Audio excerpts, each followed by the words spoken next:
the ragged edge. There's no in between. Succeed and you're a hero. Fail and you're a spectator. When you're Warren Johnson and you live 40 miles away, you must take advantage of your hometown proving grounds. The same for Bob Vandergriff. Home track advantage equals hometown success.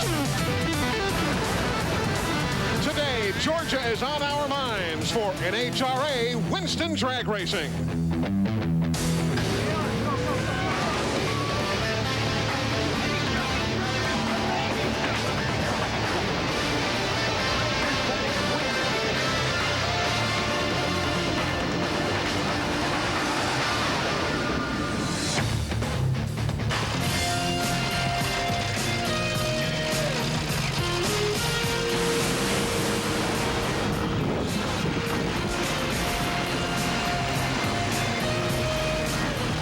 That was not the latest thrill ride at Six Flags over Georgia. It was Kenny Bernstein's latest thrill ride at a quarter mile in the middle of Georgia. First round, top fuel elimination. The right rear wheel gets sheared off of the Budweiser King. Bernstein takes the wild ride. Doug Coletta just does get by.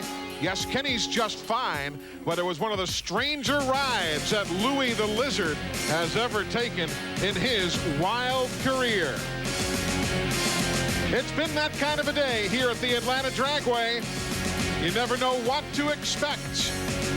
One good thing, though, Kenny Bernstein is okay. He'll be back to race another day, as Bobby Gerald found out. Kenny Bernstein, you all right? I'm fine. I'm doing okay. I appreciate it with friends like this right here, Don Perdone. Believe me, it makes you feel a lot better.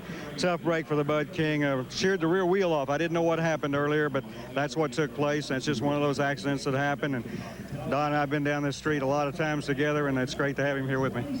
Snake, you ever seen anything like that? Yeah, only it was me. And he come down to see me, so you know, it's in Montreal. Yeah. Two legends down here just checking on each other, making sure everything's okay. Well, again, Kenny Bernstein is just fine. Hi, everybody. Welcome to the Atlanta Dragway. I'm Eli Gold. A pleasure to have you with us here today. Final round action underway in the Advance Auto Parts Southern Nationals. Well, if you've just tuned in to see some of the biggest names of the sport, you're a little late. Steve Evans tells us why. I'm sure this crowd would agree with me. The bounce back award in round one of Top Fuel has got to go to Mike Dunn. Sure, he's won 2 races. He's the Winston points leader, but they struggled mightily in qualifying. Couldn't get out of the 470s. He doesn't have lane choice in round number 1 up against Doug Herbert. He's in the dreaded left lane. Brilliant driving by Mike Dunn. Runs 469 and has lane choice in the second round. But the biggest upset, the real shocker, the number 1 qualifier, Bob Vandergriff Jr. from right here in Atlanta. The crowd rooting for him. He loses traction. He had the lane choice. Bruce Sarver of Bakersfield, California, gets the win over the number 1 guy. In fact, let's go into the pits of the Buckstown guy from Bakersfield, Mr. Sarver, who did such a brilliant job. And I'll tell you what, these guys need the prize money more than they need any kind of Winston points. What a great job. You even get lane choice with a crummy ET. It could be your day. Yeah, and that's something. It's just, we need a little luck. And, you know, as far as consistency with the race car, it's, you know, it's been in a bad mood for a few races, but, you know, we're just happy to make it the next round. I think we're inching up on it, and we might have something for old Doug. We wish you well, buddy. Let's go to Bobby Gerald. If you're looking for an underdog here at Atlanta today, look no further than Scotty Cannon. He was the number 16 qualifier, but in round 1, here's what he did. He was able to unseat the number 1 qualifier, Tim Wilkerson. It was a little bit of a pedaling contest. The cars smoke everywhere, on and off the throttle, time and again, but in the end, it was Scotty Cannon who had the win light. He advances, unseats number 1. And Scotty Cannon, congratulations, you're in round 2 for the first time. Yeah, you know, we was back in the staging lanes. Dale says, it looks a little greasy up there. He said, just be safe. He said, don't try to be a hero. And I guess I forgot about all that. You know, I hear there's, you know, Wilkerson had trouble when he was pedaling, and I done smoked the tires. So I think we pedaled the thing 12 or 13 times. So, yeah, you know, there's a lot of luck involved, too. But us glad to be here going to the next round, brother. Yes, he is. Dale Puldey, who's been with this team for about 4 races, Eli, has been an integral part in him advancing. Other guys already gone for the day. Al Hoffman, Ron Capps, Frank Pedregon. But some of your favorites are still in competition. We'll get to it when we come back.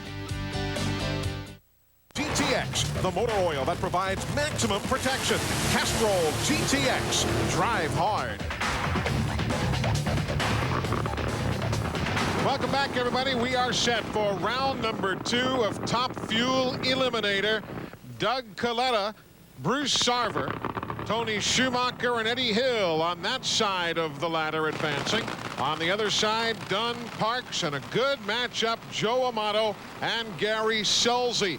Eli Gold, Frank Hawley alongside. Glad you're with us here at the Atlanta Dragway. A warm day. Frank, it doesn't seem, though, as though lane choice, which is a huge story coming into the day, may not be quite as magnificent of a story now. Tough to tell. You're hearing different things from different drivers. Well, we've had a lot of strange things happen out here on the racetrack today, which I think has covered up the fact that probably the right lane is a little better than the left. Both of these drivers here had brakes in the first round, however. Doug Coletta, Bruce Sarver, both with a lot of tire smoke in round number 1, but they are advancing here. Sarver beat Vandergriff. Coletta, the recipient of the win with Bernstein's problems. Sarver duplicates round 1 with a smoker again, and the win goes to Doug Coletta. 485 at 295 miles an hour. So Doug Coletta is going to advance to meet the winner of Tony Schumacher and Eddie Hill. And tough weekend for Bruce Sarver. One time it worked, second time the smoke worked against him. Well, you know, neither of those drivers ran as good as they wanted to, but the Coletta team with an 85 in the left lane is probably as good as they expected to run on that particular run. Can you hedge your bet a little bit? And Steve, can you take a thought or two and say, well, maybe Bruce is going to, you know, smoke the tires. Maybe we can back off a little bit. Can you hedge it a little bit like that on a day of competition? I think that the crew chief on this car, Ed McCullough, for Doug Coletta, did exactly that, Eli. He said, look at Sarver. They don't have a lot of parts. You know, I think we just lay a 485 on him. It'll beat him. Yeah, I tell you, that was nice getting down the track on that one. Ed and the whole Coletta team is really doing a good job out here, and we're hoping to go to the next round. We're glad to be going to the next round, I should say. You'd be glad if you got lane choice back, but that could be a problem. Could be, because Tony Schumacher and that man Eddie Hill both have their eyes on lane choice as well. Tony Schumacher earlier today ends up running a single when Corey McClenathan broke at the starting line, and Eddie Hill got the win over Jim Head. Super day here. Glad you're with us on the network. A lot of folks are already here and have been all weekend long at the Atlanta Dragway. A lot of families on hand. And of course, the weather warming up nicely here in the state of Georgia. It is really one of the first really magnificent weekends we've had in this part of the country.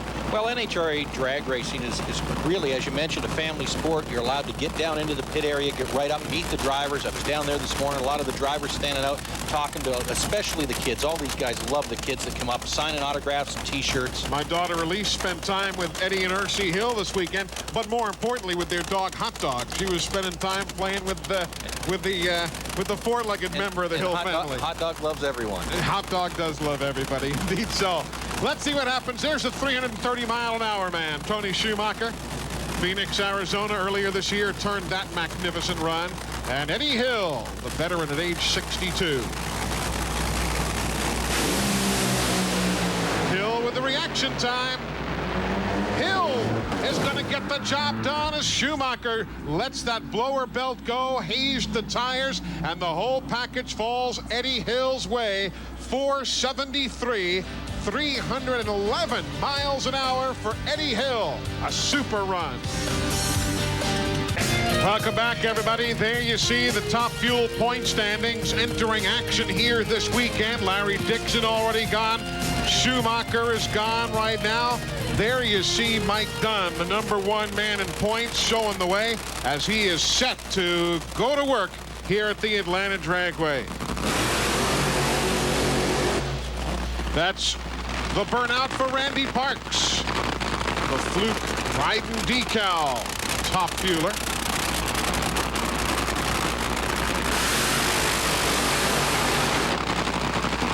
And the Mopar look for Darrell Gwynn's team. How about it, Steve Evans? 2 times Eddie Hill's won here at Atlanta, maybe again today.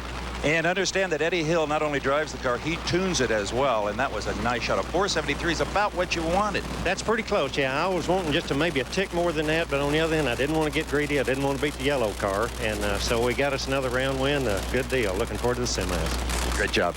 And Frank, that's the thing, folks who are new to the sport have to remember, you get points for winning rounds, not just the whole shooting match on Sunday. Every round of competition, and each round, even if it's early in the year, is just as important as it is later in the year. They don't give you more points as the year goes on.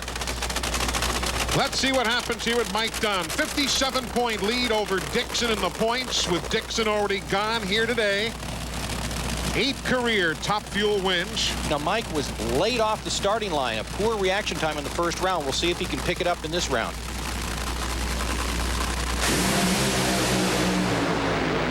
Reaction time to Parks.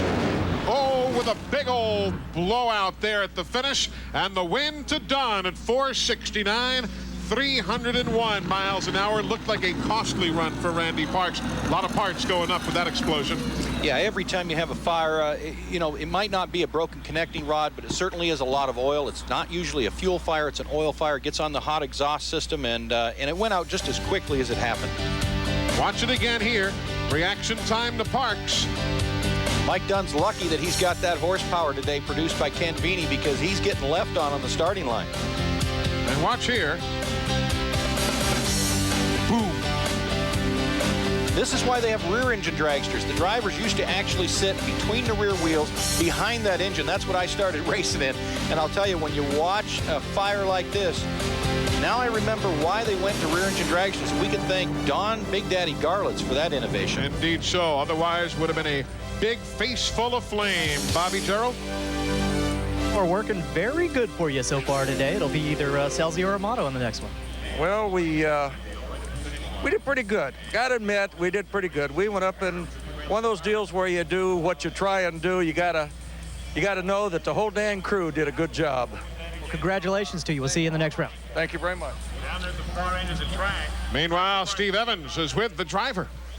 A very relieved driver. I gave you my bounce back award after round number 1. Another 469. Well, I'll tell you, what can I say about Ken Veeney? He definitely saved me first round. You know, Doug Herbert, I was basically toast. He had us beat first round, and luckily we hooked up in that left lane and got the win. You know, but we came back, run another 69. That's all he's trying to do. You know, this track obviously is pretty tricky, and in the heat of the day, we weren't trying to get any more out of it. But I don't know if that'll hold up for lane choice. But you know, we ran 69 both lanes, so you know, they're both pretty good for this team Mopar, and can't say enough about my team. You may have to push the tree a little harder, though, right, guys? Well, I'll tell you, I don't know if 514 will keep working. And again, there's the finish and that big explosion for Randy Parks. And his efforts go up in smoke. So, Steve, how significant the damage to Randy's car?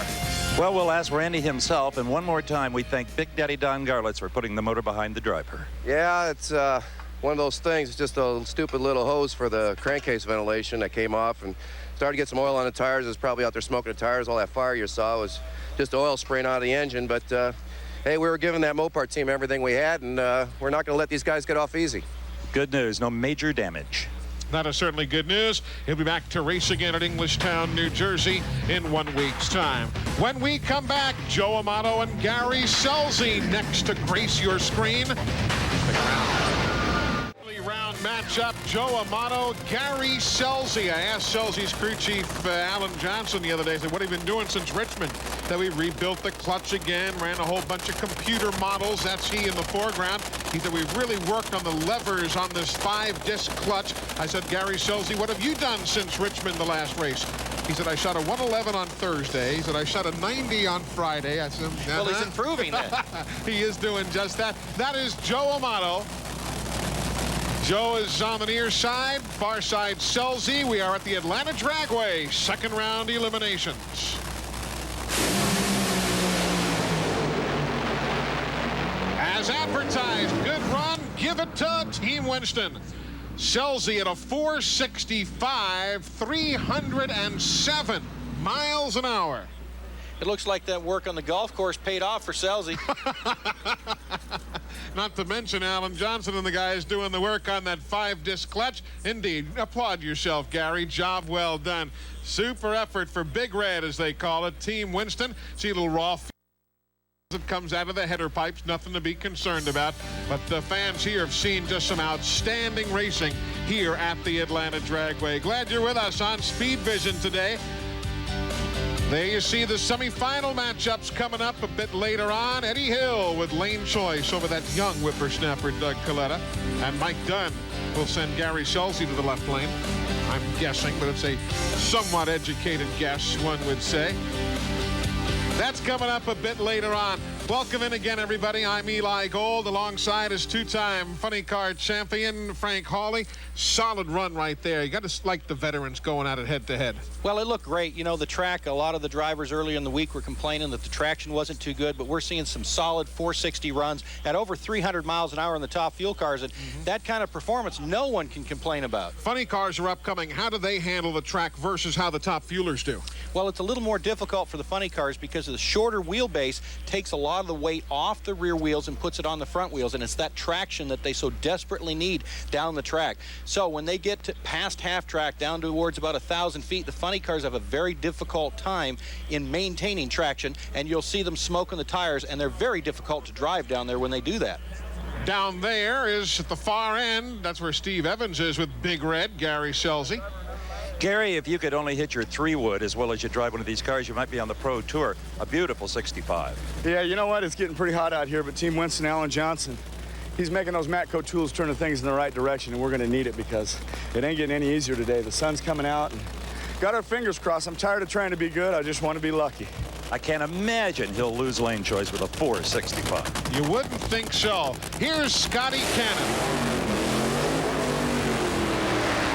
First time ever that Team Oakley has made it to the second round. And that's the Mad Magazine entry for Dale Creasy Jr. Take a look at the ladder right now. With Bazemore. Kepler coming up a bit later on. The brothers Pedragon. And John Force drawing young Del Worsham. Temperature creeping up now towards the low to mid 80s. So as a reference point to what the teams are dealing with here. Again, Frank, for the folks who are new to funny car, when they get back in the staging lanes, they have done their burnout, they back up and they raise the body on these machines, a la that. What are they doing at this point just before the start? Well, there's a few different things that the teams do depending on their certain program. They could be turning on the clutch system to arm it. They could be turning on a second fuel pump. They have throttle stops that actually allow the driver to not over-rev the engine on the burnout. So there's a few things they do. Some teams elect not to raise the body and do that stuff just down through the injector hatch. Scotty Cannon, formerly driver, crew chief, engine tuner, now leaves that work to Dale Pulte. Creasy with the whole shot, but Creasy has to back off as he's out of the groove. And for the first time ever, Scotty Cannon is going to the semifinals. 524, 283 miles an hour for the Nitro Mater. You know, Dale Pulte has been a great addition to that team. He's really been known as a crew chief in the past, or I mean, recently, but in the past he was a top driver, having driven fuel funny cars for a number of years, and he's been a real help, not just as a mechanic on this team, but also as a driving coach to Scotty Cannon. Bobby Gerald, big-time move for that bunch. Here's Dale Pulte, and you just keep moving on. Congratulations. Well, we've been looking for that all weekend. We wanted to do it the first couple runs, but we're still having problems. But the guys are doing good. Scotty's doing real well, and I'm happy as can be. Didn't have to pedal it much that time, Steve. Don't give Dale Pulte a second chance. He'll come back and bite you. The man crawls out of his Nitro Mater. All his hometown fans are here. Scotty, real quickly, great job. And how thrilling was that to have a picture-perfect run? Oh, man, it got out there and got a little bit loose. I said, oh, he's out in front of me a little bit. Reached up there and pulled the brake a little bit and give it a little courtesy and went on him up. Thank God, Dale. You guys doing a good job. What can I say? All I'm doing is mashing the gas and riding. Thank you. He's already learned to pull the brake, Frank. Well, I'll tell you, Dale Pulte's the guy that could tell him a little bit about that, too. What the drivers are talking about is as the car gets down the track, they have a hand brake rather than a foot brake in these cars. And as they feel it start to lose traction, rather than get off and on the throttle, if it's not losing traction that much, they'll pull on the brake real hard to try and slow the rear wheels down. That often will force the clutch to slip a little bit more and get it through a problem spot on the racetrack. It takes a real veteran driver to do that. Tony Pedregon right there for John Force Motorsports. Couple of victories this year at the Castrol Nationals and the O'Reilly Nationals. Near side, that's the Interstate Batteries car, Cruz Pedregon. He said to me yesterday, he said, Eli, I got to stop running. He said, I got to stop trying to run 470s. He said, we're making too much power, there's too much clutch, that things just aren't working right. Yeah, I know. And what happens is a lot of times when you try and slow the cars down a little tiny bit, they fall off a lot. And we've seen that happen to even teams like John Force. So it's not as easy to slow the car down a tenth of a second as you might think. John Medlin there at the front of Pedregon's car. Patch the hood a la an Austin Coyle. He learned that move. Here we go. This will be a good one.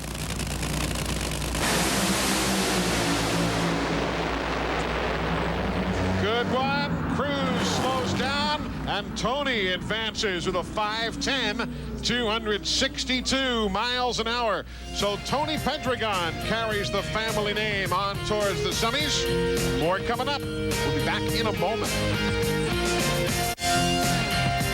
You've heard the old saying, money buys speed. How fast can you afford to go?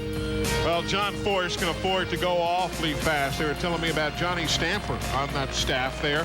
Former Lockheed Aerospace engine modify that Roush Mustang body. I mean, between Austin and Bernie Federle, and now the addition of Johnny Stamper, it's going to be tough for anybody to go wheel to wheel with that bunch. Well, the faster you go, the better you are at your sport.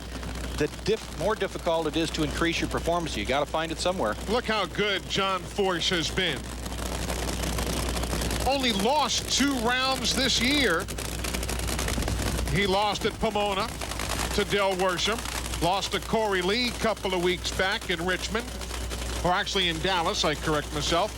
Otherwise, the man has nary a blemish to show for the year.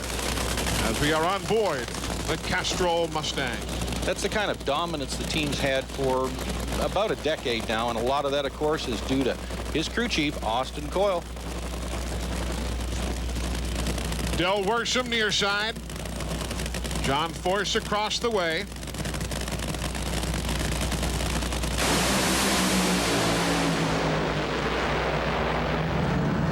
No change, still only Gary Densham and Corey Lee to defeat John Force this year. 497 exactly. 300 miles an hour, 300.000. You don't see that very often. He's right there. Yesterday, a couple of days ago, if somebody had said that funny cars were going to run in the 490s here at over 300 miles an hour on race day, I think you would have got a lot of people that would argue against that. Bill Worsham stayed with him to about 330 feet. Then when he began smoking the tires, John just got with the program. Yeah, when you're in the losing car like that and the opponent's driving away from you that quickly, here's John's view. He doesn't see anybody. Let's go downstairs. Well, Austin, in the next round, you'll have to meet up with the old teammate, but that was another good one for you guys. Well, that's true, and good old race, and one of us are going to go to the final, it looks like. That's about as simple as it goes, Steve. John Force coming out of the escape hatch that's mandatory in these bodies. And the question, I think, right now in everyone's mind, even the guys in the booth, is with John Force racing Tony Pedregon, his team into the next round, exactly how does that go down? The teams are now independently funded. John, you tell us, how does it go down between you and Tony here in the semis coming up? We're just going to give him a drag race, and I don't know what happened up there. Worsham, Coyle, the body was still up, but I saw your car stage, both lights. I thought, what the hell's going on here? You had trouble? I'm sorry, man. I went up, shoved the valve down, kept being brain dead. I think I was dead late. It's going to be a drag race, right? It's going to be a drag race. That's what it always is. John Force, and there's Del Worsham, upset about the way his weekend has ended, but still manages the smile. Whit Bazemore and Jim Epler next up. It's the Corvette for Epler. And the Camaro for Bazemore out of the Chuck Etchells Racing Stables. What Forrest was talking about is these teams try and coordinate the staging so that they're up there about the same time, so the engines don't get too hot, the clutches don't get too hot, and something went awry on the starting line. I think it might have even maybe been a tactic on Worsham's part to go up and stage in a hurry and kind of rush John. If it did, it didn't work. Didn't work at all. Now let's see what Jim Epler can do. He was the top qualifier in Richmond a couple of weeks back. Number 5 qualifier here.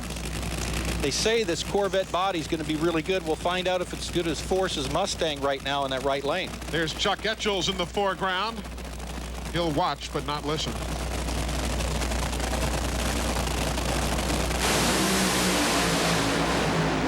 Well, he likes what he sees. His man's moving on to the semifinals. Whit Bazemore with a 5:09, 285 miles an hour. Epler had problems right off the start, but credit to the Epler bunch, too. They're still tweaking that new C5 Corvette body.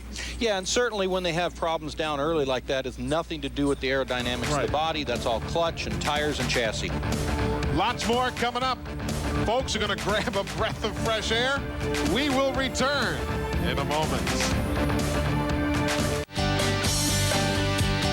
Welcome back, everybody. The Advance Auto Parts Southern Nationals from beautiful Commerce, Georgia. That is Mike Thomas, Knoxville, Tennessee's own. And Greg Anderson of Jacksonville, North Carolina, in the Troy Humphrey Motorsports entry. That's a 97 Cutlass. How critical are body styles in 99 versus a 97 in Pro Stock, Frank? Well, the body styles, of course, are very, very important, but that doesn't mean that because one's a couple years old that it's not a very aerodynamic body. Indeed so, and those are the looks right there. The 97 Cutlass and this Mike Thomas's 99 Firebird. First of the matchups in second round of Pro Stock. Gas-powered, twin 4-barrel carburetors. National record is a 684 by Kurt Johnson in Richmond a couple of weeks back. We've seen a number of these Pro Stock cars have a problem early on in that left lane where they start to wiggle around. They'll have to be very careful. Near lane is Greg Anderson, the Pennzoil car, Mike Thomas. Anderson just shook that car. Mike Thomas takes advantage of it and gets the win. Mike Thomas at a 7:04, 198 miles an hour to the Greg Anderson run. Anderson's numbers at a 7:18. So with that car shaking right off the bat, Mike Thomas picks up the victory. That's Mike Edwards and Jim Yates. Meanwhile, at the far end, Whit Bazemore is with Steve Evans. Fellas. Whit Bazemore, a solid 5:09. And the first thing you asked when you got out of your car was, did I get lane choice? Well, you know, Steve, it's critical here. Just absolutely critical today that you have lane choice if you want to win this race. And we lost it after the first round. We had it for the first round. We lost it for the second round, and I think we earned it back. That's important for Team Kendall and this Camaro. I tell you, it's a tribute to the general, Tim Richards, that he can get that car to run 5:09 down that difficult lane. It's a tribute to this team. Now they're back on the good side. Indeed so, and that's upcoming a bit later on. More funny car competition in semifinals. Here's Mike Edwards, his Chevy Camaro. And remember, Jim Yates still alive in that Winston No Bull Challenge. If he can win it all, he takes home the big bucks from R.J. Reynolds. That's still a ways away here today.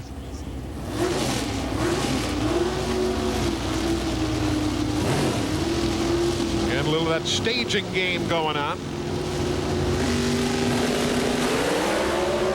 The green light. Let's see what Yates can do. He'll pull away and take the win. So Jim Yates is one round closer to that No Bull Challenge. 698 at 198 miles an hour. He entered the 200-mile-an-hour club for the first time in Richmond a couple of weeks ago.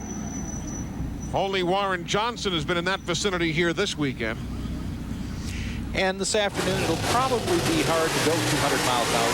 If anybody can, it'll be Warren, but I think it's going to be kind of difficult.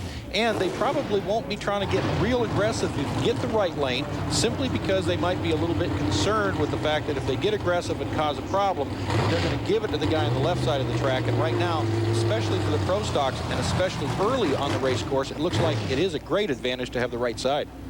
And the right side, the far lane, Richie Stevens. Near side, that is Steve Schmidt. Schmidt from Indianapolis. He's a professional engine builder by trade. Richie Stevens, at 20 years of age, is a driver.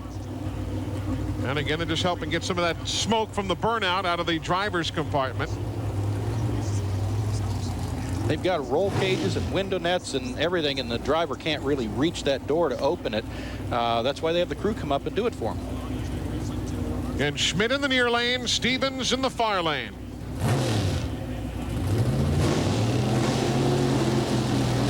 You'll see the green light on the bottom. It'll show you who had the better reaction time. Oh, red light for Steve Schmidt, the first red light we see of the day. And way too early. 25. A perfect start is .400. This was a .25, so the red light for Schmidt. Richie Stevens at a 6:99, 198 miles an hour. And Richie had a great reaction time of .406. But what happens is when one driver leaves that much sooner than the other, it often triggers the second driver to just go ahead and leave. Richie Stevens, former junior dragster competitor, moved to pro stock in 1996. Watch it again. You see that big move on the right, and it was just too good of a move. So the red light ends the day. Now let's see what the professor can do. Warren Johnson against the cowboy Mark Powick. Warren surprised us in the past, especially running 200 miles per hour today. But as the day goes on, it's going to get warmer and warmer. And when we're talking about an 85-degree day, we can be talking about 120 or 130 degrees racetrack temperature. So it's not ambient temperature. It's much, much hotter than that. And what the familiarity of this track means is not so much the overall condition, but where the bumps are, where the nooks and crannies are, and consequently where to and where not to shift. Because they can go in and change the ratios for the transmissions and customize them so that it shifts at different parts of the racetrack. The Summit team, Mark Powick, GM Goodwrench Service Plus for Warren Johnson.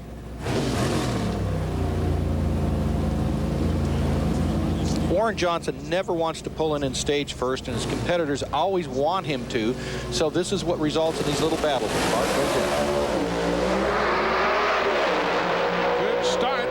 Mark Powick with the whole shot, but again, Warren Johnson just too strong for him down track. 693 at 200 miles an hour plus, and we talked about it. If anybody could pull it off on a hot day like this, it'd be Warren Johnson. Well, there goes my predictions, because I really didn't think he'd run that fast, but he's the guy that can do it. And there's Steve Evans with a bunch of visitors. Steve? Oh, yeah, it's crowded down here. Jim Yates, you're around closer to 50 grand in the Winston deal, but you just lost lane choice to Warren. I'll tell you, the lanes out here are pretty slick. Both of them are pretty slick right now. Hopefully they'll tighten up a little for the semis, but, you know, we only got one lane to run, and we just have to do the best we can do. Same story with you. You just lost lane choice to Richie. Yeah, true. We made a pretty good run qualifying in the left lane, and like Jim said, they're both bad, so, you know, we'll try to be successful in the left lane. That's Mike Thomas. He builds some bad motors. You're going to have to run against him, kid. Yeah, he's my engine builder. He's giving me some good power this year, and hopefully we can do something in this next round. Well, Finish Line Motors can't lose that one, guys. Indeed so. When you got the power plants under both the hoods, you got yourself a deal right there.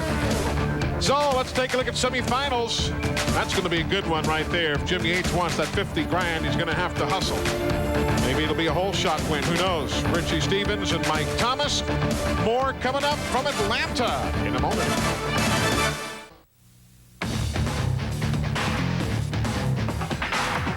Coverage of the NHRA Winston Championship is being brought to you by the new Motel 6, now renovated nationwide and still the best price of any national chain.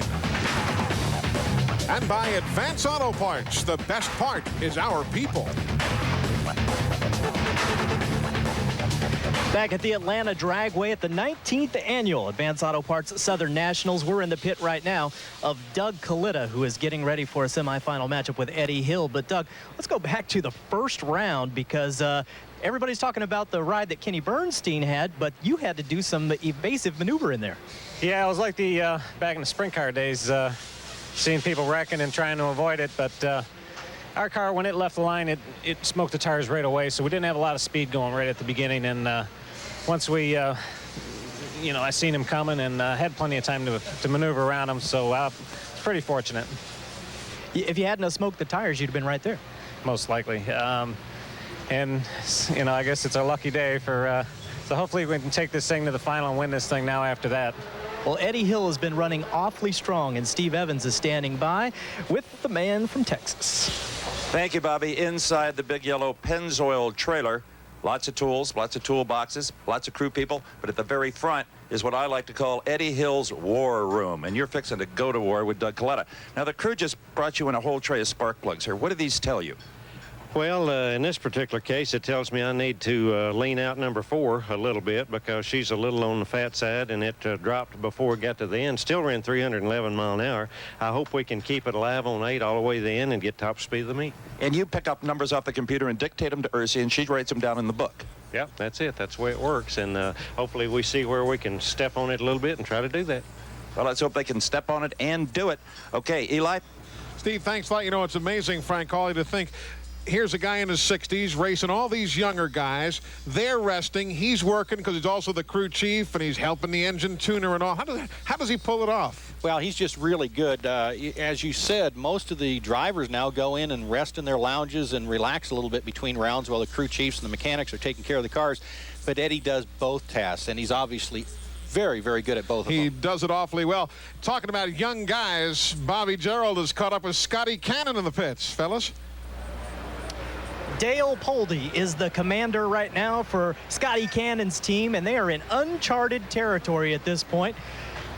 Dale taking a good look at the war chest of parts that they have here for their semifinal matchup with Whit Bazemore. Now, Bazemore will have lane choice, but that's probably not that big a deal to Scott Cannon because this is the first time you guys have ever been in the semis, so who cares, huh?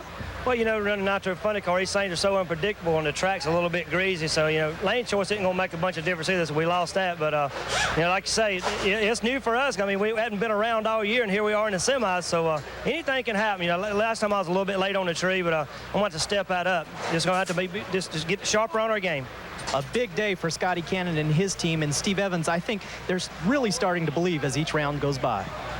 Sounds like it, Bobby. One of the greatest funny car races of all times happened in the spring of last year at Houston Raceway Park. It was John Force against his teammate Tony Pedregon. The Al Hoffmans of the world say, well, Force will win. You didn't win. Tony beat you fair and square, and he could do it again today. Well, Tony's got a good driver, and he's got a good hot rod. We've been breaking a lot of stuff here. I always talk about big budgets, but another motor put a spark plug out about 700 foot on that run. Okay, let's check over with Tony. But to do that, we've got to go through the Castrol Technology Center. Force has got it all. My man Shifty making his way through the trailer. We're going to go over and talk to John Medlin, actually, when we get to the other side. This is some bitter. There's none its equal, that's for sure, in all the drag racing. There's Mr. Medlin. He's got his spectacles on. When he does that, he's plenty serious. John, what's going on? What's going on? We're changing the intake manifolds here, Steve. We damaged this manifold in the last run, and we're just putting a new one together, getting the nozzles in it, ready to go. Even though he signs your check, you're going after him. Yeah, we're going after him. We want to win.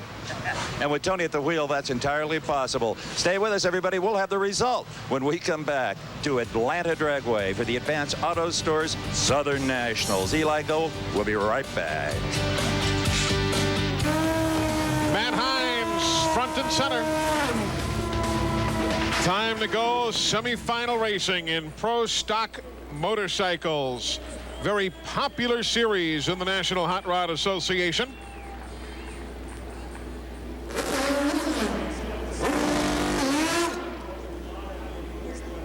Again, the modified burnout. John Smith in the near lane. And as Frank Hawley mentioned to you earlier, no reverse gear. So everybody is pushed back in place.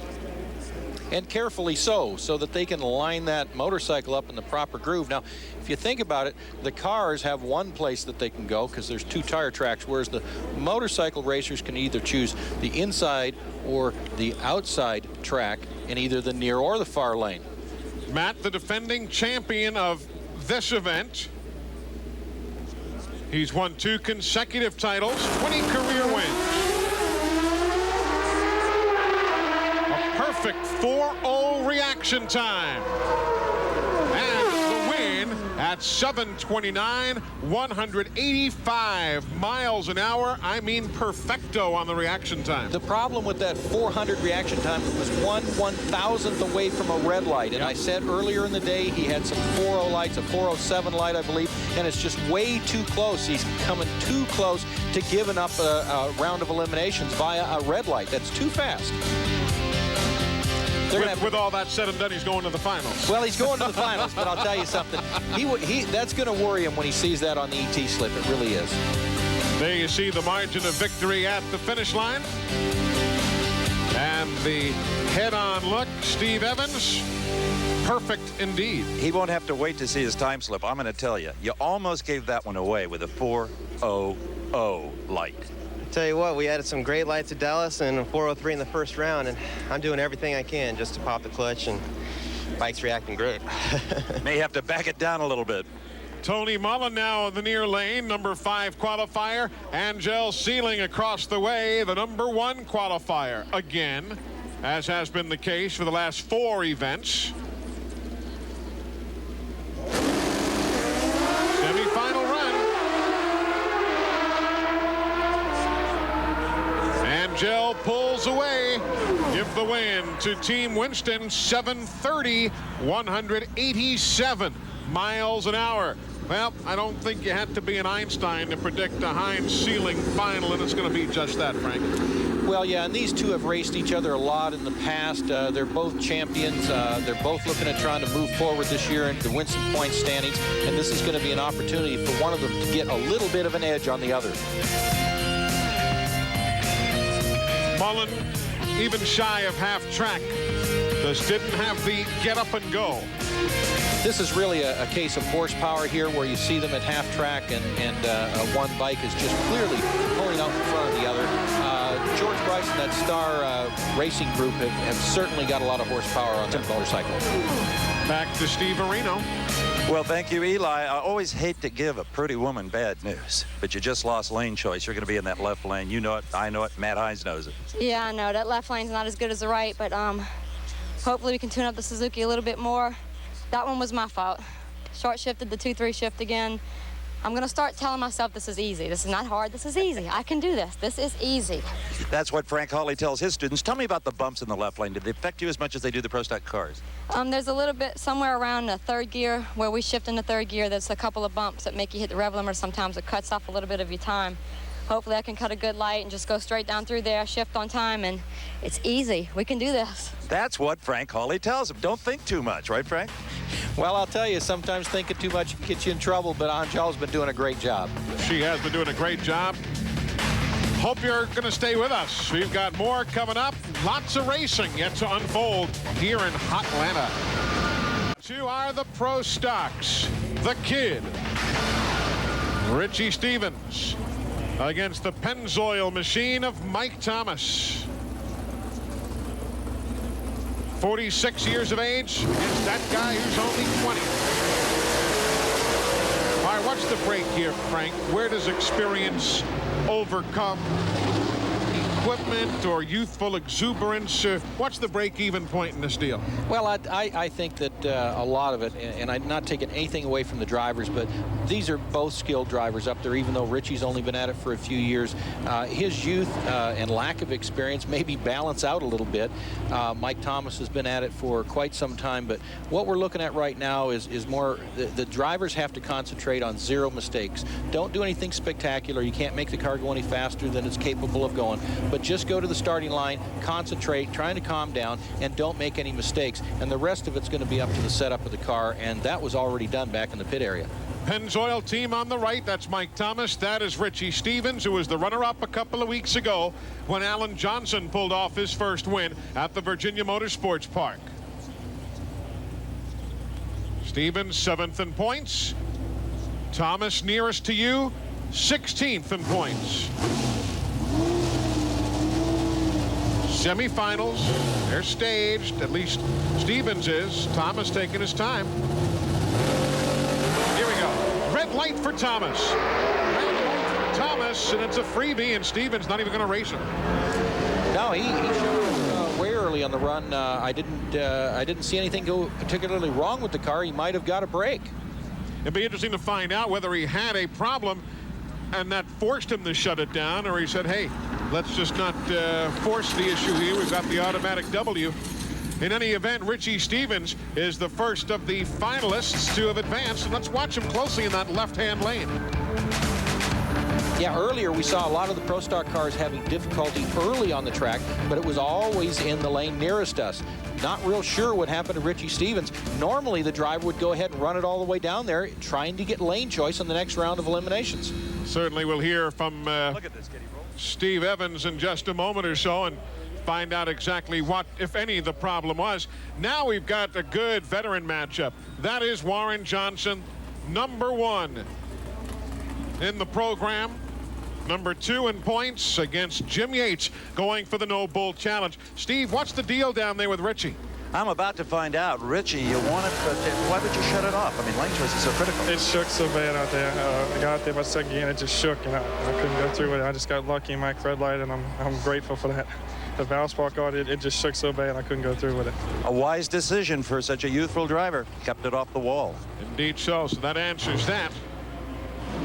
But he is in the finals against either that man, Warren Johnson, who has gone over 200 miles an hour here today again, and Jim Yates, the split-fire spark plug Firebird, who's going for a $50,000 payoff from Winston, part of the No Bull Challenge if he can win. Earlier this morning, they had one of those big bingo ball hoppers, and they pulled out his number. And if he can win, and he's 2 races away from doing that, he'd take home the money, but getting by WJ is going to be tough. And right now he really wants to not be thinking about the final rounds and the bonus money, although that's important. Right now what he has to do is just concentrate, settle down, try and get a good reaction time, and hope that his car setup is going to like that near side of the racetrack. Now remember, Warren Johnson not always strong on reaction time. Wouldn't it be something if Yates red lights here, trying to get the extra jump on the professor? Let's see what happens. Yates closest to you. This will be good if anybody chooses to stage. Warren is in. Yates now stages. Good start. Reaction time, Yates. Power, Johnson. WJ's to the finals. 694, another 200-mile-an-hour run, 200.71 miles an hour to be exact. So a losing 701 for Jim Yates, and Winston will hang on to the money for another week. Warren's really got to be feeling good right now because this was a great run, another 200-mile-an-hour run, another run in the 690s. Richie Stevens has lost lane choice, and he lost that round. He didn't even have the confidence of having a good semi-final run, so it might have a psychological disadvantage for the Stevens camp, and certainly going to help Warren. Margin of victory, 4/100ths of a second. Steve? You know, I love Richie Stevens. He sets the world record every time getting out of the car. The older guys, it takes them a little longer, but not to cover the quarter mile. Warren Johnson trying to end a 5-year drought here. Middle 690s, 200 again. Well, the track is pretty decent out here. The air isn't as bad as everybody thinks it is. And it's one of these things we test out here a lot, but it's not exactly the same surface that we test on because of the fuel cars and so forth on it. But we know where to shift these things over the bumps, and it's working. I'd say so. The professor against the kid. That's coming up a little bit later on in our show here. So the pairings that these folks are looking forward to on a beautiful day in Atlanta. Warren Johnson against the kid. More coming up. We will be returning in a moment. Well, there is the look on Whit Bazemore's face. Ultimate concentration. Kim Richards, the engine tuner, said, we're testing while we're running here this weekend. And this guy, Scotty Cannon, is truly in uncharted waters, having never advanced to the semifinals, let alone the second round in NHRA Winston drag racing competition. But there's something about winners, and although we keep saying Scotty's never been this far in eliminations in Nitro Funny Cars, he's won many championships in other types of drag race cars.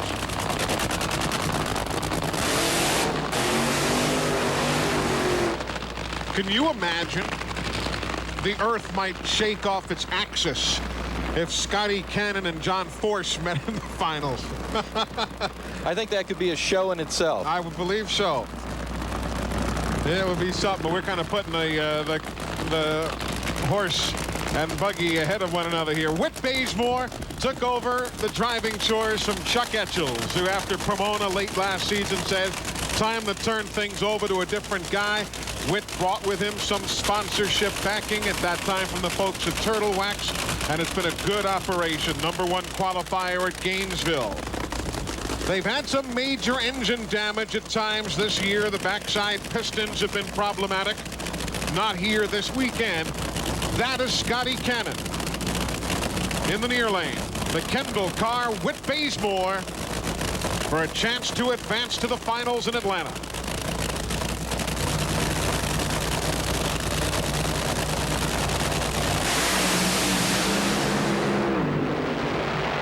Good track race here. Bazemore has too much for him. Whit got the whole shot by a significant margin, 4/100ths of a second, a 5:20 for the homeboy, as they call him here. Whit Bazemore, living in Atlanta for 20 years, 5:20, 284 miles an hour. But Cannon acquitted himself awfully well, Frank. Well, he ran great. In fact, he had a quicker ET, and that can happen because the lapse time doesn't start until the green light comes on when the car leaves the starting line. Whit had a better reaction time, so his package, adding his reaction time and his lapse time together, gave him the victory, but only by 7/1000ths of a second. It was an extremely close race. Scotty had a great weekend, but Whit's got to be really excited about winning that round on a hole shot. Best finish ever here in Atlanta was a semifinal run in 1996. Bobby, he's in the finals today with his owner, Chuck Etchells. That's right, and Chuck, your driver got you one there. The whole shot gets it done for you, and you're moving on to the finals, but you're going to have to face that #1 team. Well, one of those #1 teams. We're not sure what, but, you know, Whit did a great job. He's adjusting to the Kendall Camaro real good, and we're just happy to get to the finals. We haven't gotten there this year, so we're just going to go out and give it hell. All right, Chuck Etchells optimistic, and of course that #1 team, Steve Evans, either John Force or Tony P. It's getting ready to go down. Right now, Whit Bazemore doesn't care who he races in the final. Great job. You knocked the tree down, buddy. Well, good. You know, I'm just doing my job. I'm driving for Tim Richards, Chuck Etchells. Chuck Etchells, first guy in the fours, has Whit Bazemore driving his Camaro for him, and for Team Kendall, it's great. But Scotty Cannon, he's a man of the future. We all know that, and we're just bring John Force on. You bring him on. They're good. They're real good. We don't bring him on. Bring him on. Bring him on. The fighting words down there at the far end as John Force, he of the longer of the two burnouts you see on the screen, against a team he owns, Tony Pedregon. And very honestly, in years past, as we ride back with John Force to the staging lights, to the tree, in years past, there were questions on the part of some folks as to whether Tony Pedregon really was running all out when he faced the boss. Yay or nay, it's not to be debated now, but what is significant now, Steve, is because they truly have separate financial operations, this is for real. I talked to John before that interview we did, and he told me, I want Tony to win. He said, I won't lay down for him. That's not fair to him, but I hope he can outrun me. I swear he said that. Likely? Well, I don't know about how much he wants him to win. I think he wants to have a really good race team that he owns, because I'll tell you, John's not going to be driving his car forever, and not this is not an early press announcement, but we've talked in the past. We've known each other for years, and he said, hey, I'm not going to be driving this car when I'm as old as Eddie Hill, and he wants to be able to put somebody else in there, and then who's he going to have for a favorite, because now he owns two teams. Of course, that's 13 years away if he gets to where near Eddie Hill is. John Medlin says, Tony, give him heck. Austin Coyle says, John, you're the boss. Cinch up the belts, folks. Here we go.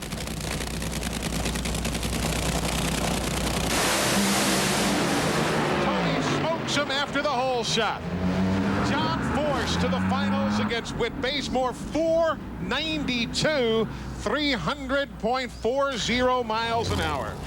That's unbelievable performance. Now, you know, not to take anything away from Whit Bazemore, but the bring him on stuff, I think that was a little adrenaline speaking here. He's going to need some luck in that final round.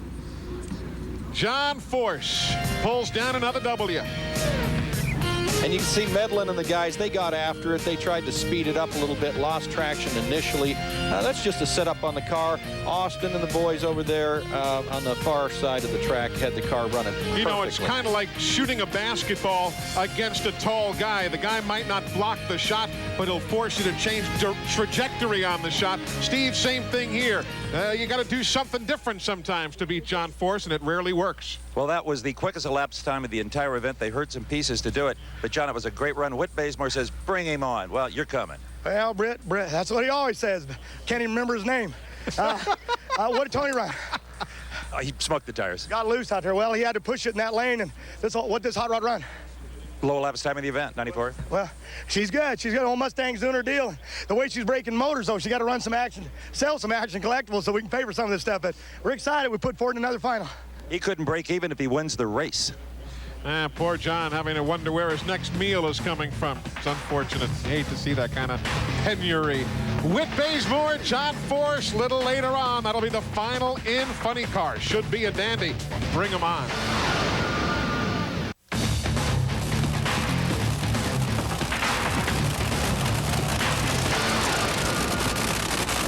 Eddie Hill, Wichita Falls, Texas.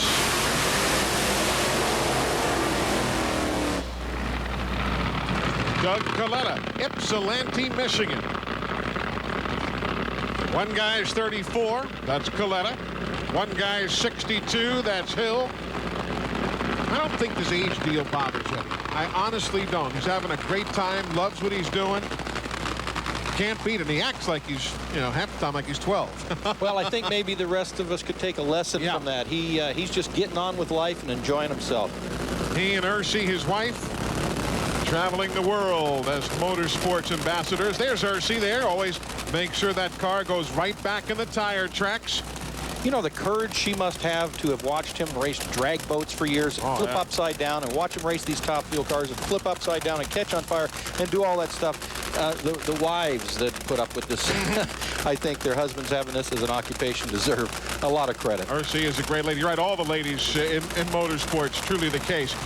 There she is, making sure all is in readiness. 50 pounds of air in those front tires. 5.5 pounds, roughly, in those big rear Goodyear tires. Yeah, too bad for Eddie Hill, but how about that for Doug Coletta?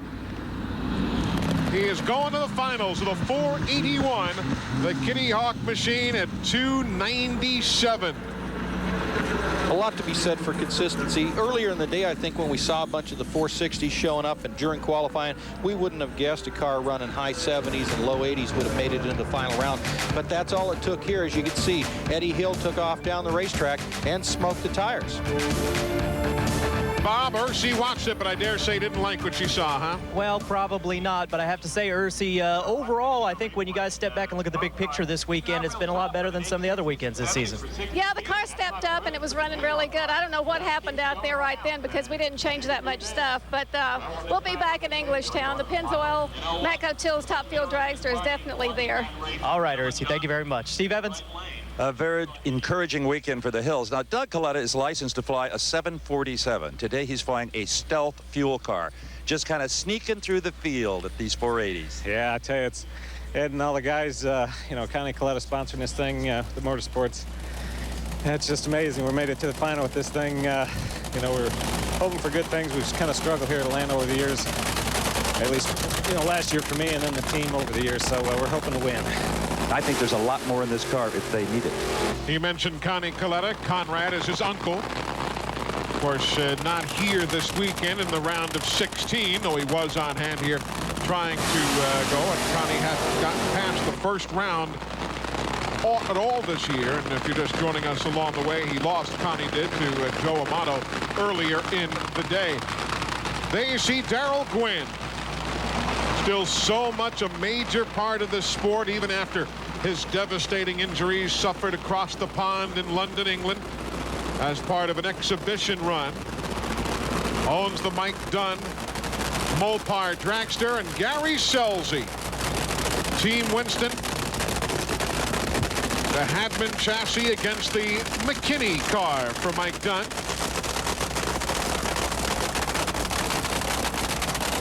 Making sure those tires are clean.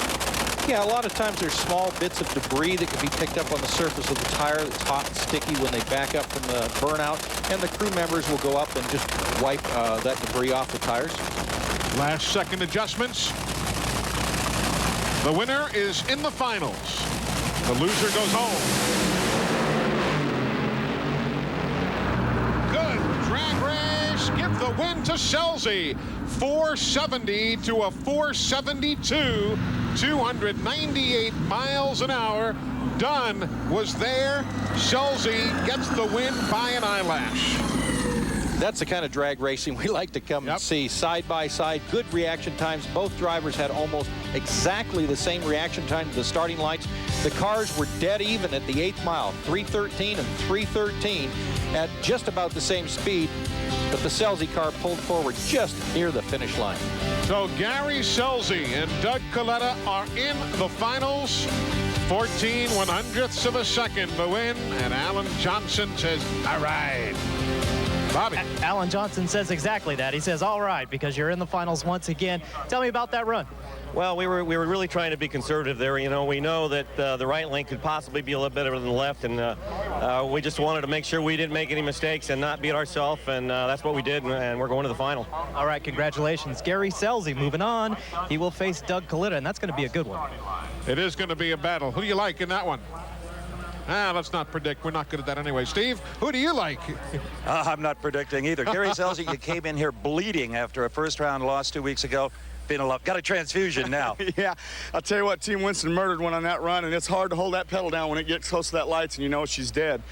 But I'm going to tell you what, Mike Dunn and Vinny and those guys over there, Gwen's team, they're awful tough, and we had to get by that round. We picked up 20 on him, and don't think I'm not counting those Winston points. And he better be careful in the final round because Doug Coletta can unscrew the red bulb as he goes by. So the pairings again upcoming in just a bit. In finals, Doug Coletta and Gary Selzy. It's going to be a good one with Selzy owning what will likely be the right lane.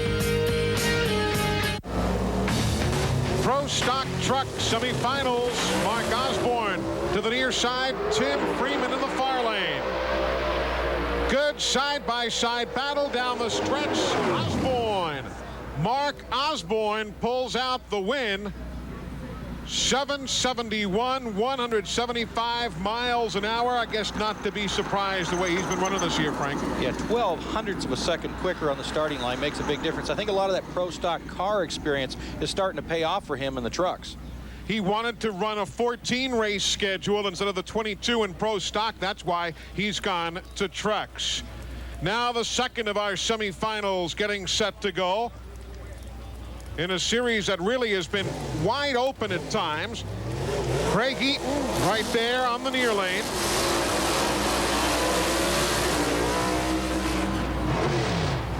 Daniels on the far side to face Mark Osborne. These vehicles are very similar to the pro stock cars, except of course they're a little longer, they're a little bit lighter, and they have small block Chevrolets. The start in a moment, but Mark Osborne's at the far end with Steve Evans celebrating a third trip to the finals this year. Third time this year. You've won 2. Wow, good stuff. It's a good start. It's too early to be counting points now, but this Atlanta track's really been good to me, and I'm looking forward to take home this Pro Stock Truck Champion this year. Harder to drive, easier to drive? They're a little harder in the middle, but they don't quite have the power down track, but they're a lot of fun. Eli? There you have Craig Eaton in the near lane. Randy Daniels across the way, the second of our Pro Stock Truck semis. The Glendale, Arizona native is not going to hold on. Randy Daniels outpowers him at the far end of the line. 766, 176 miles an hour. So Randy Daniels and Mark Osborne, Frank, going to be the Pro Stock Truck final. I'll tell you, these trucks have been a lot of fun to watch over the years. Aerodynamically, you wouldn't think a truck could work well, but they've done a lot of really cool things to these bodies to make them handle these speeds. So there you see the look at the Pro Stock Truck finals. Upcoming later in the Advance Auto Parts Southern Nationals, back to Steve Evans.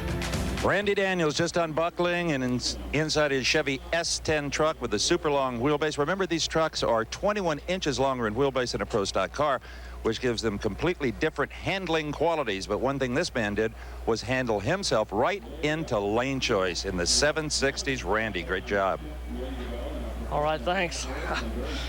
This team's really worked great this weekend.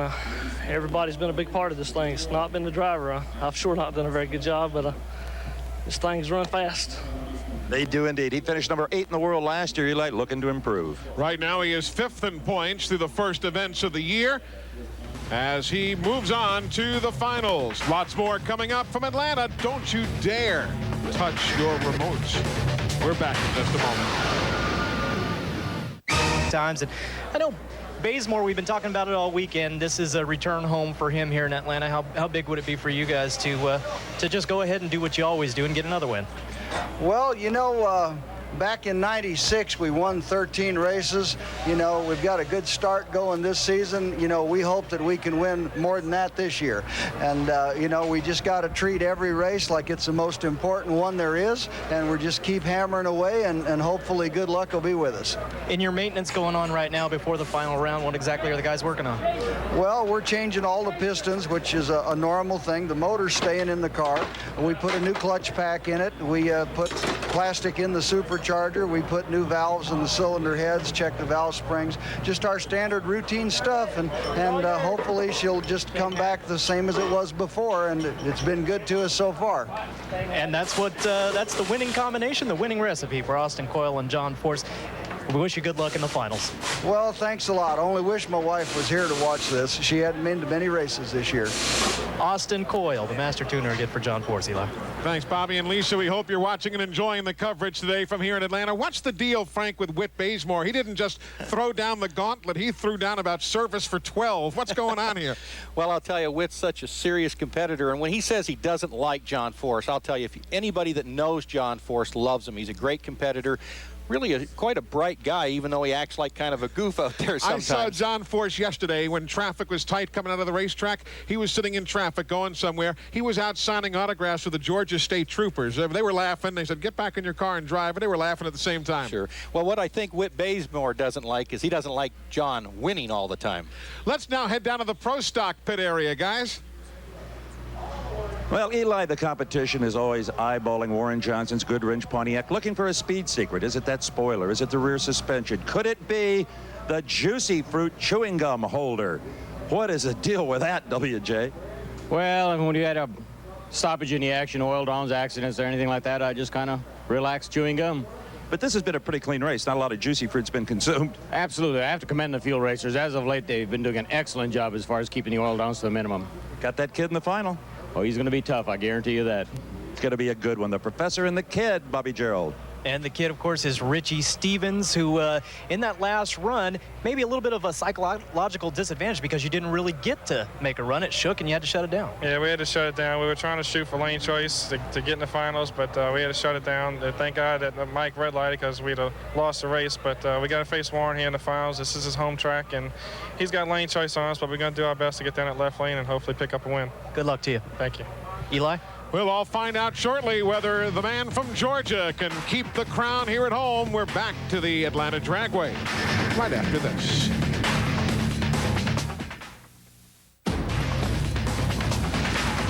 Do we see a repeat? Is Mark Osborne set to get it done again? Possibly. Could we be seeing Mr. Daniels?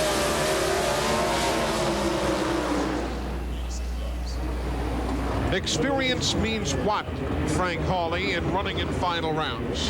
Well, I'll tell you, there's always a lot of pressure on the drivers to perform well. But, you know, the first round is what most of the drag racers will tell you they have trouble with. By the time they get to the final round, they're excited because the worst they can finish, of course, is second place. So these guys have to be excited right now and just out there to try and do the best job they can. Now, Randy Daniels was the winner in Richmond, Virginia. So he, too, knows how to win. as does Mark Osborne, who has a couple of victories already. What the significance really is here is that Osborne, who is #1 in points right now by 38 over Brad Jeter, and Jeter went out early in the competition, so Osborne's going to be able to pad his lead atop Pro Stock Truck. And you got to know what Brad Jeter's hoping right now. Yep, he's pulling for Randy Daniels as best he can. Mark Osborne, Abington, Virginia. Randy Daniels, Grantsboro, North Carolina, for the win in Pro Stock Truck. Dead even start. Here it goes to the line. This one is over for Randy Daniels. Make it 2 wins in succession. Mark Osborne broke short of half track. Randy Daniels, the winner in Richmond, wins again here today in Atlanta. Looked like Osborne had some problems early in the run. His truck looked like it was moving quite fine, but we've had a lot of the cars have some problems in there. You saw the nose of the vehicle in the near lane drop immediately. He could have had a mechanical failure. Randy Daniels began the year with the win in Pomona. And there you see a couple of old hands. That was Ed the Ace McCullough and John Force getting set for their run. Steve Evans, he won at Pomona. He wins again here in Atlanta. He does indeed. A final between 2 Southern gentlemen as Jackie Beck has the National Event Trophy, the Winston Cap. What can you say? It was just a great day. Great day. The whole team worked together so good, and it really, really came through for us. And we can see the enthusiasm of the fans for this truck. You feel it in the pit area. Oh, yeah. Everybody loves the trucks. I mean, it's just a great category right now. Former comp racer kicking their butts in Pro Stock Truck. Nice to see him make the step up to the pro categories, and indeed, the truck's doing well, but so too the two-wheelers. Angel Sealing, New Orleans, Louisiana, driving or riding for Star Racing, and that is Matt Hines. The Vance and Hines Suzuki. This is probably the matchup, Frank, we were looking forward to all weekend in this division. Well, one of the things that I think is going to be interesting here is to watch and see what kind of reaction times they have, because Matt Hines has been getting so close to a red light on each round. And Steve, you talked about that with Matt earlier. In fact, I was just thinking the same thing. We see more red lights in the Pro Stock bike finals than any other category by far. One reason is because the bikes react so quick, you have to be a little more patient. You can see yellow and still red light. Let's hope this is good, clean, and green. Angel won at Gainesville, 6 career wins. And Matt Hines, right there. 2 consecutive championships and 20 career wins. This for all the marbles here in Atlanta. They're ready, they're staged. Red light, red light. We called it, guys. Angel Sealing takes the win. Congratulations, George. George Bryce, team owner. Yep, you did it. Well, that's what we were talking about. You know, you can't have those low 4.0 lights and a 400 light and not end up having a red light sooner or later. Angel was on the losing end of one of those double red lights in Dallas, so this is kind of payback time for her. Matt Hines was at a 3.90 reaction time. The final numbers for Angel, 7:28, 183 miles an hour. It was a good drag race. The difficulty, of course, in having a 400 light, trying to slow down a lot, is you might slow yourself down 5 or 6 hundredths or maybe even a tenth of a second, and you can't do that. Steve, you called it, my friend. Well, I think we all called it. And Angel knows what it feels like to red light in the final, but this time, girl, you were patient. I'm sure of 3 things right now, and that's that Team Winston's awesome. Star Racing can build one fast Suzuki, and God loves me. Oh, God. I tell you, if you can keep this up this season, girl, you're going to win yourself a Winston Championship for Winston. I know. I also know one other thing, that there is nobody out here that wants to win the Winston Championship more than I do. I love you guys at home watching me. I love you, Nikki. Another emotional win by Angel. Bobby? Austin coils down here as we get set for the funny car final. It's not too far away. Austin, as many times as you've been through this right now, sitting and waiting for this final run, you still get any butterflies, or is this still meaningful to you? Well, sure I do. You know, you hate to come this far and you still know there's a lot of things that can go wrong. You still know there's danger to the driver. You got to make sure everything's right, and we just do as best we can. What do you think about your guy on the other side, Whit Bazemore, and his team? Well, I'll tell you, Whit and his team are one of the best competitors we got out here. On any given day, they can pull out a run equal to anything we can do. And, you know, you never know. They might just finally have it figured out and be ready to run low ET on us. Austin Coyle, John Force, everybody ready for the funny car final, Eli. That's coming up in just a bit. Let's check out the points for you now. First in Pro Stock Bike, Angel Sealing with that victory. There you see the margin she has over Hines, and there Mark Osborne strengthening that lead now over Daniels and Jeter, who are tied for second. Back in a moment. Welcome back, everybody, as we continue from the Atlanta Dragway. Pro Stock, can anybody beat that man? Warren Johnson, virtually untouchable for much of the season, and certainly here today. The only 2-mile-an-hour run, but if anybody can do it, maybe it's the kid.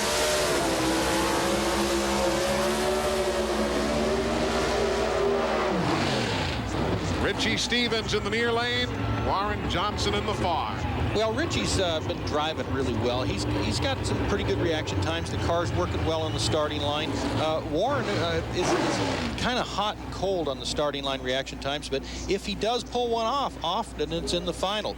Right now, we're going to have to wait and see. A lot of people have been forcing Warren to stage first by sitting back and not wanting to pull into the second stage light, and sometimes that they at least think that might bother Warren. I personally think he's been to the starting line too many times to let anything bother him, and so we'll find out if Richie's going to play any games or just run him straight up.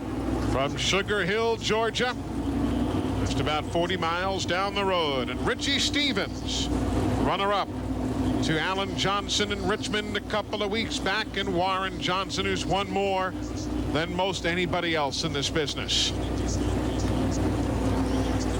It's all come down to this in Pro Stock. They're pre-staged.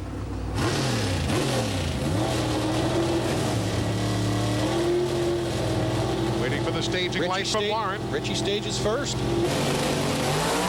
Red light, Richie Stevens, Warren Johnson. You've got yourself another W. Warren Johnson picks up the win, 699 at 198 miles an hour. Just if you're curious, Richie Stevens, a 702 at 196, but obviously red lit. He jumped that 4.0 reaction time with a 365. I think that Richie knew he was going to have to do something to try and stop Warren. Warren's car has been like a rocket ship over there on that right side. He hasn't lost lane choice ever since he started the weekend. It wasn't a 200-mile-an-hour run, but it didn't need to be. 699, 198, Bobby Gerald. Mike Stryker, another win for you guys. You haven't won, or Warren hasn't won here since 1993, so it's got to feel good. It feels real good. Warren did a good job today. We didn't want to get greedy at all. We kind of got a little greedy right there, and we kind of screwed up a tick. Well, a win's a win, though. Steve Evans? A win is a win. WJ, first time you broke the drought here at your home track. A lot of fans at home, I think, boy, that was an easy victory for WJ. It was anything but. There's no such thing as an easy victory out here. I don't care what category it is. Everybody's trying to do this thing better than everybody else, and that's where the degree of difficulty comes in. And it gets tougher and tougher and tougher. And the tough get going. He inches up on his own son in the point standings. All right, Kurt Johnson, who was the number 14 qualifier here this weekend and went out fairly early. So let's take a look at the numbers. Kurt still has the edge, but Daddy's knocking on the door. And right now, it's just a two-Johnson race, is the way it's shaping up here in 1999. When we come back, Whit Bazemore will be ready. John Force will be ready. And we'll be ready here on Speed Vision. Funny cars just around the corner. After everything we'd been through. Are back. Chuck Etchell's team getting the Kendall. Funny cars set to go, a 99 Camaro. Tim Richards and the crew, while Austin Coyle in the bunch. Bernie Federley and the rest get set for John Force. Let's ride with John on his burnout.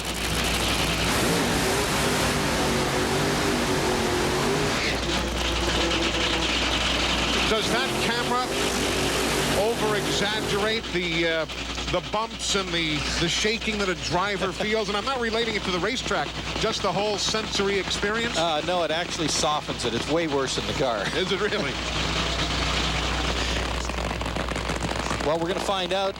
Whit Bazemore said, bring it on, John Force. And I think Austin Coyle and John Force and Bernie and the rest of the guys are going to show him give him a little bit of what he was asking for. There's Chuck Etchels showing the tension of the day.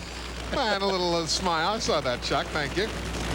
Fans have not left. They are just packed into the Atlanta Dragway as Tim Richards says, all right, we're set. In stick and ball sports, the stuff that Whit Bazemore's been saying in the last hour or so would end up on the bulletin board of the other team's locker room before that big game. A little friendly trash talking, if you will. Today, the comments end up right here on this network. And we'll all see how it goes. Quick hand through the window.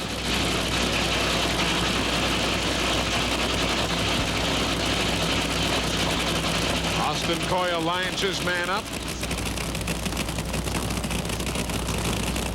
Shelley Etchels, Chuck's wife, looking on.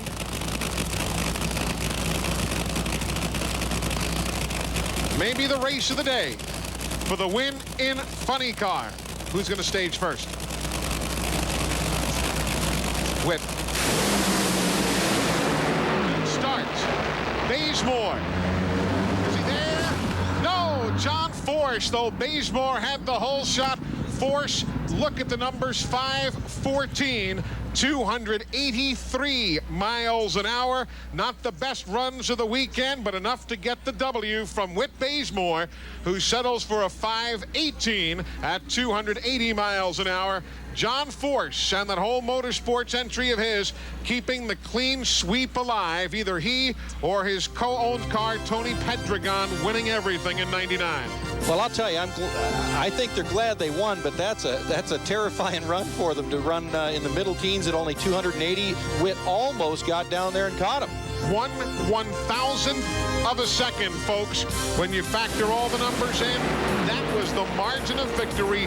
1/1000th of a second. That's why we all come to the drag races. Look at that. That's one of the runs where you, from the driver's seat, Eli, you don't know who won. Bobby Gerald, did Austin and them know who won? Austin Coyle, did you even know who won that one, and how much did it scare you to put up that kind of a number and still come away with a victory? Well, you know, it's obvious it dropped a cylinder out there because it pushed it over to the right. He got way out of the groove. It was a terrible run, but like they say, luck is better than skill most any time, and that's what we had today. The 5th win of 1999 for this team, Steve Evans. Well, John Forrest came out of the car and he said, I thought I lost. I thought I lost. You probably should have. I yelled Chevrolet. I could see my Ford hood. I could see the Chevrolet hood. I got way out against the wall, tried to get her back in, just hanging on. Let's get off the racetrack. John, walk with me. All in all, if you don't have the performance, you seem to have the luck. Yeah, well, it's a good old hot rod, and people like Vistion and Johnny Thumper's worked real hard on this body, and Mustang, Castrol, Tony, Mellon, everybody here's worked good. Winston, thank God they put up that $100,000 we knocked off down there for that no bull thing, because we needed that just to pay for all the broken stuff we left behind. John Force wins again. A walking, talking, racing machine. John Force gets the win. The fans saw a magnificent drag race, and there you see John's margin of point advantage over his teammate Tony Pedregon as they leave Bazemore, Cruz, Scusa, and all the rest in the deep distance. We're in Atlanta. We just saw a dandy of a funny car final. There's lots more coming up, though. The top fuelers just around the corner.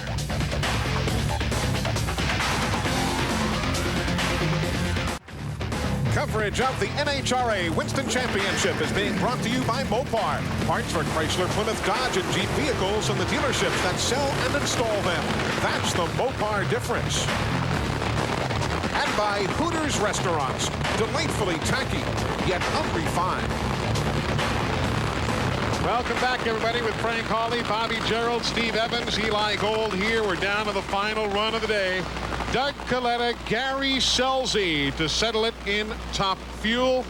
don't know how many folks thought that Coletta might be here. They've had just solid runs, couple of opportunities, which they've taken advantage of, and it's worked, and it's kept the fans on their feet all day. Well, for Doug Coletta, of course, the day started out kind of scary with that run against Bernstein. That was the one break they needed, or they would have been on the trailer and gone home by now. If you weren't with us early in the day, Bernstein on the very first pair of the day sheared off the right rear wheel of his Budweiser King, veered across as he flipped into the other lane. That's where Doug Coletta was, and really had to get on the binders to avoid Bernstein. That's how the day began, and since then it's been routine for Doug, I guess, in relation. Well, he's been to a final round before, and in fact, against Gary Scelzi. Red light, Doug Coletta. Give the win to Team Winston. They know it. A 469. 307 miles an hour. They've spent the 2 weeks since Richmond reworking that 5-disc clutch. They've run all sorts of computer models for it. Yes, sir, Gary. That work paid off as Alan Johnson and the boys take Gary Scelzi to victory lane here in Atlanta, Georgia. 469 at 307 miles an hour. Way too early on the starting line for Doug Coletta. It was over in a hurry, Bobby Gerald. Yes, it was. Alan Johnson, you'll take him any way you can get him, huh? Oh, that's right. You know, we made a good showing this weekend. It just happened to be my dad's 65th birthday, and it's probably one of the best presents I've given him. And congratulations to my dad. How important is this for the team? Because you guys came in 10th in the point standings. You earned a lot of points today. Maybe starting to get things rolling now?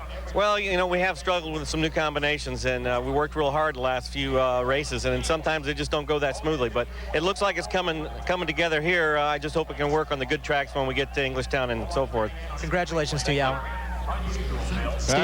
It certainly worked fine today. Let's see if Steve Evans has got Scelzi with him. Yes, he does. Oh, yeah, the Fresno Flash. There'll be a good old-fashioned Central California-style victory celebration tonight. Don't forget about Santa Maria. There's a good friend of mine, Randy Renfro, that owns Santa Maria Ford, and he called and he wanted to know what our problem was. He says, you guys are going to be okay. Don't worry about a thing. And I'm going to tell you what, Team Winston, Matco Tools, Napa Martin Senior Paint, we're rocking and rolling, and we're back at it. You know, they talk about peaks and valleys. Well, you've seen the highest peak and the lowest valley in just 7 races. You know, Steve, I've never been out of the top 10 in the Winston point standings, and I'm going to tell you, I value it. Believe me, I don't know where we moved today, but wherever it is, it's better than where we were. And I just love winning. You think you can move on to Englishtown next week and keep up the same kind of consistency? That is a great racetrack. It's a great racetrack, but can I savor this for just like 10 minutes? Polish its little head. Yeah. All right, thank you, guys. And, Gary, you were really on your toes as a driver. You get some of the credit for this today, not just Alan. Well, you know what? These guys give me a lot of confidence. And when my lights are off a little bit, Alan will blame it on the car, and he'll take some of the heat for me. I love the guy, and I love this team, and I'll tell you what, I want to do it for a long time, Steve. I love it. Okay, Eli. A lot of emotion, and that's been part and parcel of NHRA Winston drag racing. And what does it do for Gary Scelzi? Well, still hasn't cracked the top 5, but he did pick up buku points here this weekend. Let's go back towards the starting line, Bobby Gerald. And Eli, you remember we were talking about all the birthdays down there in the Scelzi camp, and one of those birthdays belonging to Everett Johnson, 65 years old. That's a nice birthday present for you right there. Oh, wow, it certainly is. We had a little party on Friday, and the Winston people missed it, so we had another one on Saturday, and I think we're going to have another one tonight. You have to. It's imperative. We have to do that. All right, go down there and get your guy. A lot of happy faces for Team Winston here at the Atlanta Dragway, and we certainly hope you've enjoyed all of our coverage here on Speed Vision. These fans have just loved it.